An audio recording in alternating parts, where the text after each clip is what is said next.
नमस्कार दोस्तों, स्वागत आपका हमारे चैनल पर।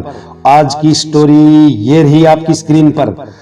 पापा कब छोड़ेंगे आप अपना गवारापन? इतनी इज्जत कमाई है मैंने अपनी मेहनत के बल, सब मिट्टी में मिलाने में लगे हो आप। मेहमानों के जाते ही अरुण मानो अंगारे उगलने लगा। बेटा मुझे पानी पीना था, कमरे में था नहीं, बस इसलिए रसोई में पानी लेने ही जा रहा था। माधवदास जी नजरें झुकाकर बोलते हैं, यूं लुंगी और बनियान में आना जरूरी था क्या? आवाज दे देते, वहीं पानी मिल जाता आपको। क्या सोच रहे होंगे मेरे ऑफिस के लोग? इतने बड़े ओहदे वाले इंसान के पिता ऐसे हैं? जो लोग मेरी तारीफ करते हैं आज के बाद पीठ पीछे बातें बनाएंगे। आज के बाद कमरे से निकलने की जरूरत नहीं है आपको, समझे? मिताली पानी भिजवा दो इनके लिए। पिता को एक बार और झिड़क अरुण ने पत्नी को आवाज लगाई, रहने दो बेटा, अब प्यास मर गई है। ये बोल माधवदास जी अपमान का घूंट पीते पीते अपने कमरे की तरफ बढ़ गए। हाँ, इन्हें तो मेरी बेइज्जती करवानी थी ऑफिस के लोगों के सामने, बस जानबूझकर अपने रूम से बाहर आए थे। तंग आ चुका हूं मैं इनसे। अरुण काफी देर तक बड़बड़ाता रहा। पत्नी बोलती है, शांत हो जाइए, इतनी बड़ी भी कोई बात नहीं है जो आप ऐसे सुना रहे हैं पापा जी को। अरे गर्मी में घर में इंसान ऐसे ही तो रहेगा, कोई सूट बूट में तो रहेगा नहीं।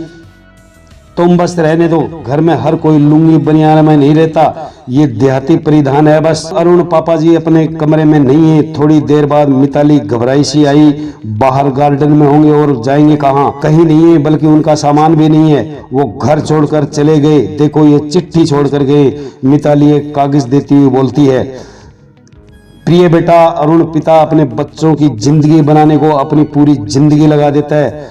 उसे जब उसी बच्चे से तिरस्कार मिलता है तो कोई पिता बर्दाश्त नहीं करता। जिन माँ बाप के मुंह से बच्चों के लिए हमेशा फूल बरसते हों, उन बच्चों के मुंह से अंगारे जब बरसें तो माँ बाप का कलेजा जख्मी हो जाता है। तुम्हें अपना ओहदा बहुत प्यारा है, मुझे भी प्यारा है, पर लगता है मैं अब तुम्हारे ओहदे और जिंदगी के बीच कहीं फिट नहीं बैठता, इसलिए जा रहा हूं।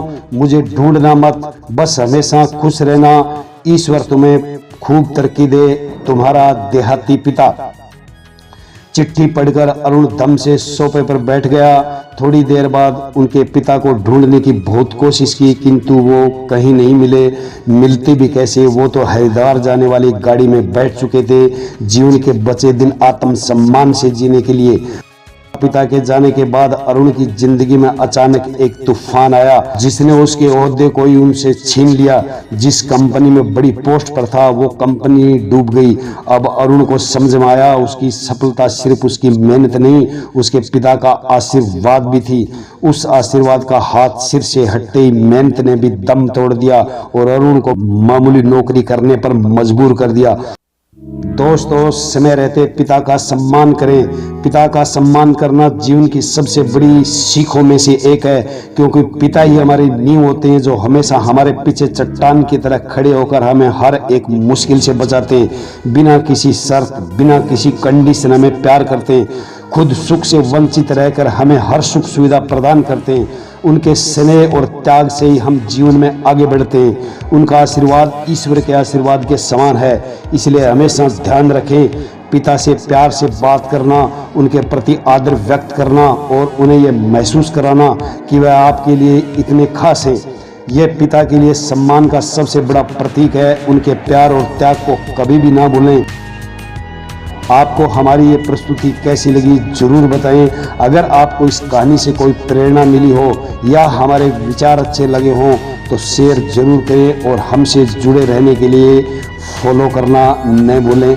आज के वीडियो में दोस्तों इतना ही। धन्यवाद।